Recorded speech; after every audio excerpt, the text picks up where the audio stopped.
ചാരക്കേസിൽ K കരുണാകരനോട് Kerala സമൂഹം അനീതി കാണിച്ചിട്ടുണ്ടെന്ന് ചലച്ചിത്ര താരം സുരേഷ് ഗോപി പറഞ്ഞു. കൊല്ലം പ്രസ് ക്ലബിന്റെ മീറ്റ് ദ പ്രസ് പരിപാടിയിൽ സംസാരിക്കുകയായിരുന്നു അദ്ദേഹം. സുപ്രീം കോടതിയുടെ വേർഡിക്റ്റ് എന്താണ്? അന്ന് നമ്മള് പച്ച വെള്ളം പോലും പൈപ്പിൽ നിന്ന് എടുക്കാൻ നമ്പിനാരായണന് അദ്ദേഹത്തിന്റെ കുടുംബത്തെ അനുവദിച്ചില്ല. ശശികുമാറിനെ തുടങ്ങി അങ്ങനെ എത്ര പേരുടെ കുടുംബം ശിഥിലമാക്കി കളഞ്ഞു. നമുക്ക് എന്താ അവകാശം?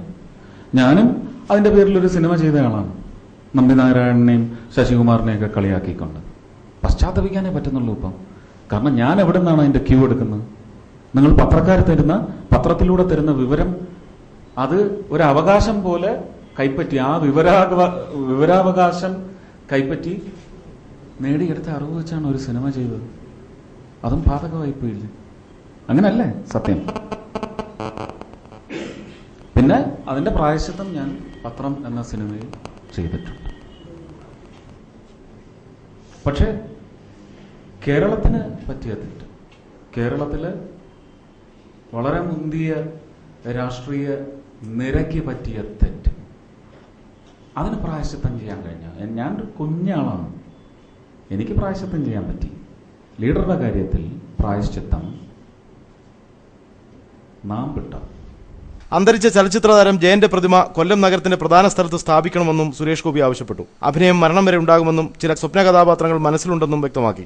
മലയാള സിനിമയുടെ അപജയം ഓരോ കാലഘട്ടത്തിലുണ്ടാകുന്ന മാറ്റങ്ങളാണ്. അമ്മ എന്ന സംഘടനയുടെ നിലപാടിനോട് യോജിക്കാൻ കഴിയില്ല. തിലകന്റെ അന്ത്യോപചാരം അർപ്പിക്കാൻ മുൻനിരക്കാരും ഉണ്ടായിരുന്നില്ലല്ലോ എന്ന ചോദ്യത്തിന് മറുപടി ഇതായിരുന്നു.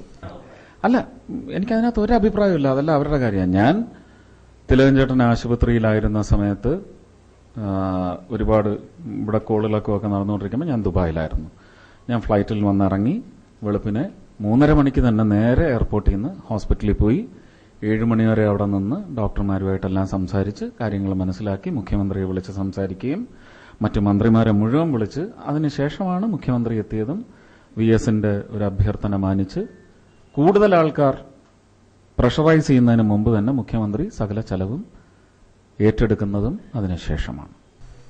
Press club president Biju Pappachan അധ്യക്ഷനായി. സെക്രട്ടറി രാജു മാത്യു സ്വാഗതം പറഞ്ഞു. ന്യൂസ് ബ്യൂറോ, കൊല്ലം.